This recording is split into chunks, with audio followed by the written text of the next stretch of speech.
হয়, আমাৰ মাজত উপস্থিত আছে নৰ্থ ইষ্টাৰ্ণৰ মুখ্য সম্পাদক শ্ৰীযুত পৰেশ মালাকাৰ ডাঙৰীয়া, আৰু আমি তেওঁক প্ৰশ্ন কৰিম যে তামিলনাডুত আমি সকলোৱে গম পাইছোঁ যে এটা ৰাজনৈতিক বিপ্লৱ দেখিবলৈ পোৱা গৈছে, য'ত ২৭ মাহ মাথো এটা নতুন ৰাজনৈতিক দলেই পুৰণি যি দ্ৰাবিড় মূলৰ যি দুটা ৰাজনৈতিক দল তাক চেৰ পেলাই সংখ্যাগৰিষ্ঠ আসন লাভ কৰিবলৈ সক্ষম হৈছে এইবাৰৰ নিৰ্বাচনত। কিন্তু তাৰ ৰাজনীতিত কিছুমান বহুত হুলস্থলীয়া এক পৰিৱেশ দেখিবলৈ পোৱা গৈছে। আৰু ছাৰ, আমি জানিব বিচাৰিছোঁ যে তামিলনাডুত যিহেতু টিভিকে দলটোৱে সংখ্যাগৰিষ্ঠ আসন লাভ কৰিছে, তথাপিও কিন্তু সেই ৰাজনৈতিক দলটোক চৰকাৰ গঠন কৰিবলৈ দিয়া হোৱা নাই। এই বিষয়টোত আপোনাৰ দৃষ্টিভংগী কি? নহয়, এইটো এটা অত্যন্ত এই মুহূৰ্তত আটাইতকৈ গুৰুত্বপূৰ্ণ বিষয় আৰু বিতৰ্কৰ বিষয় হৈ পৰিছে। আৰু এই সন্দৰ্ভত আজি ৰাতিপুৱা মই এটা অনুষ্ঠান চাইছোঁ, অভিষেক মনু সিংভিৰ, প্ৰখ্যাত উচ্চতম ন্যায়ালয়ৰ বিশিষ্ট অধিবক্তা, আৰু তাৰ আগতে মুকুল ৰহতগী, তেওঁ এসময়ত তোমাৰ চলিচিটৰ জেনেৰেল আছিলে ভাৰতৰ, তেওঁ আৰু কপিল চিবাল, তেওঁলোকে কি কৈছে যে নিয়মটো কি? নিয়মটো হৈছে যে এটা যেতিয়া নিৰ্বাচন হয়, এইটো ৰাজ্য বিধানসভাৰে নিৰ্বাচন হওক বা সংসদীয় নিৰ্বাচনেই হওক, নিৰ্বাচনৰ পিছত যিটো ৰাজনৈতিক দলে আটাইতকৈ বেছি সংখ্যক আসন লাভ কৰে, সেই দলটোক চৰকাৰ গঠন কৰিবৰ কাৰণে, যদিহে কেন্দ্ৰত হয়, এইটো যদি পাৰ্লিয়ামেণ্টাৰী ইলেকশ্যন হয়, লোকসভাৰ নিৰ্বাচন হয়, তেতিয়াহ'লে ৰাষ্ট্ৰপতিয়ে তেওঁলোকক আহ্বান কৰিব লাগে। আৰু যদি ৰাজ্য বিধানসভাৰ নিৰ্বাচন হয়, তেতিয়াহ'লে ৰাজ্যপালে তেওঁলোকক আহ্বান কৰিব লাগে। আৰু তেনেকুৱা ধৰণৰ এইটো তাৰ বহুত উদাহৰণ আছে। এতিয়া মই এই কেইটামান কথা মই কৈ দিছোঁ, মোৰ ফোনটোত এই কথাকেইটা মই নোট কৰি ৰাখিছোঁ। মই নোট কৰি ৰখা মানে এইকেইটা কথাই আজি অভিষেক মনু সিংভিয়ে কৈছে। তেওঁ কি কৈছে যে 2018 চনত য়েডিয়ুৰাপ্পা চৰকাৰ, তেওঁলোকে একক সংখ্যাগৰিষ্ঠতাৰ কাৰণে 10টা ছিট কম লাগিছিল, আৰু তাক তেতিয়া কিন্তু ভিভাভাই ভালা গভৰ্ণৰে তেওঁলোকক চৰকাৰ গঠন কৰিবৰ কাৰণে মাতিছিল। তাৰপিছত ফাডনাভিছ মহাৰাষ্ট্ৰৰ, তেওঁক সেই সময়ৰ গভৰ্ণৰে তেওঁক চৰকাৰ গঠন কৰিবৰ কাৰণে মাতিছিল 28 অক্টোবৰত 2014, যেতিয়া তেওঁ 22টা ছিট কম আছিল। তাৰপিছত আটাইতকৈ গুৰুত্বপূৰ্ণ কথা, এইটো আমি মানে এইটো বহুত দিন আগৰ ঘটনা, 1985-86 চনৰ ঘটনা, নহয় 96 চনৰ ঘটনা, 96 চনৰ ঘটনা। সেইবাৰ নিৰ্বাচনত সংসদীয় নিৰ্বাচনত আটাইতকৈ বেছি আসন পোৱা দলটো আছিল ভাৰতীয় জনতা পাৰ্টি। কিন্তু চৰকাৰ গঠন কৰিবৰ কাৰণে লাগে, চৰকাৰ গঠন কৰিবলৈ যিমানখিনি আসন লাগে, তাত তেওঁলোকৰ 110 নে 11খন আসন কম আছিল। তৎসত্ত্বেও তেওঁলোকক চৰকাৰ গঠন কৰিবলৈ, বাজপেয়ী ডাঙৰীয়াক চৰকাৰ গঠন কৰিবৰ কাৰণে নিমন্ত্ৰণ জনোৱা হৈছিল। তেওঁ মন্ত্ৰীসভা গঠন কৰিছিল, আৰু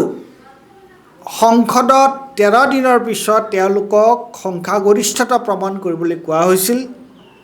ৰাষ্ট্ৰপতিয়ে কৈছিল। আৰু তেওঁলোকে সংসদত সেই সময়ত সংসদৰ অধ্যক্ষ আছিল আমাৰে পুৰ্ণয় চাংমা। তেওঁলোকে সংসদত সংখ্যাগৰিষ্ঠতা প্ৰমাণ কৰিব নোৱাৰিলে, আৰু প্ৰমাণ কৰিব নোৱাৰাৰ কাৰণে তেওঁলোকৰ চৰকাৰৰ পতন ঘটিল। এতিয়া তাৰপিছত আৰু এটা ইণ্টাৰেষ্টিং কথা আছে, সেইটো আটাইতকৈ ইণ্টাৰেষ্টিং। সেইটো হৈছে যে PV নৰসিংহ ৰাও যেতিয়া কংগ্ৰেছৰ চৰকাৰ হৈছিলে, তেতিয়া তেওঁ 25খন আসন তেওঁৰ কম আছিল, আৰু তেওঁ কিন্তু 5 বছৰ আউটছাইড ছাপোৰ্ট লৈ তেওঁ চৰকাৰ চলাই দিলে, আৰু সুন্দৰকৈ চলালে। আৰু তেতিয়া ক'ত আছিল? বিত্তমন্ত্ৰী আছিল আমাৰ মনমোহন সিং। গতিকে প্ৰথম কথা, আটাইতকৈ প্ৰশ্নটো উত্থাপন হৈছে এইটো যে এতিয়া তামিলনাডুৰ গভৰ্ণৰ ৰাজেন্দ্ৰ কি নাম আছিল তেখেতৰ আৰ্টিকেল তে ৰাজেন্দ্ৰ আৰ্টিকেলে তেওঁ টিভি কেৰ নেতা বিজয়ক তেওঁ কিয় চৰকাৰ গঠন কৰিবৰ কাৰণে মাতা নাই বিজয়ৰ যিটো টিভি কে দলটোৱে তাত তেওঁলোকে কিমান আসন পাইছে তেওঁলোকে পাইছে 108খন আসন চৰকাৰ গঠন কৰিবৰ কাৰণে লাগে 118খন আসন তাৰে কংগ্ৰেছে কৈছে যে কংগ্ৰেছে তেওঁলোকক সমৰ্থন দিব হ'ল 113খন আসন আৰু এতিয়া অলপ আগতে মই দেখিছোঁ এটা পোষ্ট য'ত ডিএমকে কৈছে যে ডিএমকে এআইডিএমকেৰ লগত লগ লাগি তেওঁলোকে চৰকাৰ কৰিব নিবিচাৰে তেওঁলোকে কৈছে আমি বিৰোধী আসনত বহিব বিচাৰিছোঁ আৰু দৰকাৰ হ'লে আউটছাইড ছাপোৰ্টটো আমি বিজয়ক দিম তেনেস্থলতো তেওঁলোকে কি কাৰণে চৰকাৰ গঠন কৰিবৰ কাৰণে গভৰ্ণৰে তাৰ ৰাজ্যপালে কি কাৰণে তেওঁক চৰকাৰ গঠন কৰিবৰ কাৰণে মাতা নাই আজি এইটো যদি এই অৱস্থাটো যদি আমি দেখিলোহেঁতেন যে এটা ভাৰতীয় জনতা পাৰ্টিৰ যদি কেইখনমান আসন কম হ'লহেঁতেন তাত কিন্তু মানে ছিংগুল লাৰ্জেষ্ট পাৰ্টি হিচাপে আটাইতকৈ বেছি সংখ্যক আসন পোৱা হিচাপে তেওঁলোকক কিন্তু তৎক্ষণাত পাতিলেহেঁতেন যোৱা সময়ছোৱাত আমি কি দেখা পাই আছোঁ আৰু কথা হ'ল এইটোৱে হৈছে নিয়ম যে প্ৰথমতে যিটো দলে আটাইতকৈ বেছি আসন পাইছে তেওঁলোকক চৰকাৰ গঠন কৰিবৰ কাৰণে মাতা তাৰপিছত চৰকাৰ গঠন কৰাৰ পিছত তেওঁলোকক সংসদত হওক বা বিধানসভাত হওক তেওঁলোকক সংখ্যাগৰিষ্ঠতা প্ৰমাণ কৰিবৰ কাৰণে কোৱা ইমানখিনি আসন পোৱাৰ পিছতো এতিয়া আগতীয়াকৈ কিয় তেওঁলোকক সংখ্যাগৰিষ্ঠতাৰ প্ৰয়োজন আৰু এইটোৱে হৈছে বিজেপিৰ ষড়যন্ত্ৰ যে কিবা প্ৰকাৰে বিজেপিয়ে তাত যদি এআইডিএমকেৰ যোগেদি কিবা এটা ষড়যন্ত্ৰ কৰি যদি চৰকাৰ এখন কৰিব পাৰে তেতিয়াহ'লে তামিলনাডু এখন ভাৰতবৰ্ষৰ এখন অত্যন্ত গুৰুত্বপূৰ্ণ ৰাজ্য তাৰ ওপৰত নিয়ন্ত্ৰণটো ৰাখিব পাৰে আৰু সেইকাৰণে তেওঁলোকে এই ষড়যন্ত্ৰটো কৰি আছে আৰু যিটো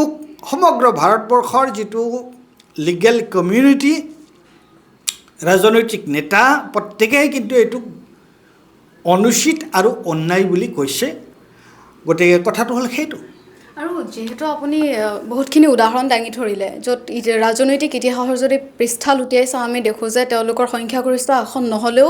110 বা 25খন আসন তেনেকুৱা ব্যৱধানতো কিন্তু চৰকাৰ গঠন কৰিবৰ বাবে নিমন্ত্ৰণ জনোৱা হয় কিন্তু এই ক্ষেত্ৰত হোৱা নাই য'ত নেকি ইয়াত মাত্ৰ 10খন আসনৰ প্ৰয়োজন টিভিকে যিটো দল তাতেই 5খন কংগ্ৰেছে দিছে 5খন দিছে তাৰপিছত আৰু 5খনৰ দৰকাৰ তো 5খন আসন খুব কম এটা সংখ্যা আৰু সেইটো সদনত তেওঁলোকক যদি সুবিধাটো দিয়া যায় তাত প্ৰমাণ কৰিবলৈ দিব লাগিছিলে ক'ৰবাত নহয় ক'ৰবাত পক্ষপাতিত্ব চলিছে নেকি 100% 100%ই পক্ষপাতিত্ব মই ক'লোৱে নহয় এই কথাটো যে ভাৰতীয় জনতা পাৰ্টীয়ে সদায় তেওঁলোক দেশকৈ পক্ষপাতিত্ব কৰা আৰু ইয়াত ৰাজ্যপালগৰাকীয়ে তেওঁ আচলতে ৰাজ্যপালৰ যিটো কৰ্তব্য ৰাজ্যপালৰ যিটো দায়িত্ব সেইটো পালন কৰাৰ সলনি তেওঁ এই কেন্দ্ৰীয় চৰকাৰৰ এজেণ্ট হিচাপেহে তেওঁ কাম কৰি আছে গতিকে এইটো কিন্তু ভাৰতৰ গণতন্ত্ৰৰ কাৰণে এইটো অত্যন্ত গৰ্হিত কথা আৰু এটা অত্যন্ত পৰিতাপৰ কথা এগৰাকী বিশ্লেষক হিচাপে আপুনি ইয়াৰ পৰৱৰ্তী যিটো এটা দৃশ্য আমি দেখা পাম তামিলনাডুত কেনেকুৱা হ'ব পাৰে কি পুনৰ নিৰ্বাচন হ'ব এতিয়া ক'বলৈ মুস্কিল আৰু মই নাভাবোঁ যে ইমান সোনকালে পুনৰ নিৰ্বাচন হ'ব এতিয়া অলপ আগতে যিটো কথা মই ক'লোঁ যে ডিএমকে কৈছে যে আমি আৰু এইটো একেবাৰে গুৰুত্বপূৰ্ণ কথা ডিএমকে এই পজিশ্যনটো কিয় লৈছে আজি তামিলনাডুত আজি কেৰালা বা তামিলনাডুত যিহেতু ভাৰতীয় জনতা পাৰ্টীৰ তেনেকুৱা কোনো ভিত্তি নাই সেইকাৰণে তাত তেওঁলোকে এই অন্য কাৰ্যসূচী তেওঁলোকে তাত কৰিবৰ কাৰণে চেষ্টা কৰা নাই আৰু ডিএমকে কৈছে যে ডিএমকে আগৰ চৰকাৰখন ডিএমকেৰ আছিলে আৰু ডিএমকে এতিয়া যিটো জনতাৰ যিটো ৰায় এই ৰায়টো ডিএমকেৰ সপক্ষে নহয় গতিকে তেওঁলোকে জনতাৰ ৰায়টোক স্বীকাৰ কৰি তেওঁলোকে বিৰোধী আসনত বহা উচিত তেওঁলোকে কি কাৰণে আৰু ডিএমকে আৰু এআইডিএমকেৰ মাজত কেনেকুৱা ৰাইভেলৰি তেওঁলোকৰ লগত লগ লাগি কিয় চৰকাৰ কৰিবলৈ দুষ্টুমত কৰিব নালাগে গতিকে এতিয়া কথাটো হ'ল এইটোৱে মই ভাবোঁ যে গভৰ্ণৰে ৰাজ্যপালে যেতিয়া কংগ্ৰেছে সমৰ্থন দিয়ে দিছে আৰু যেতিয়া DMK চিঠি এখন দিব যে আমি বাহিৰৰ পৰা চৰকাৰক সমৰ্থন জনাম, আমি ইয়াত ৰাষ্ট্ৰপতি শাসন হোৱাটো নিবিচাৰোঁ, তেতিয়া ৰাজ্যপালৰ হাতত তেতিয়া তেওঁৰ হাতত কোনো বিকল্প নাথাকিব। তেওঁ এই TVKৰ নেতাক তেওঁ চৰকাৰ গঠন কৰিবৰ কাৰণে মাতিবলৈ বাধ্য হ'ব। ঠিক আছে।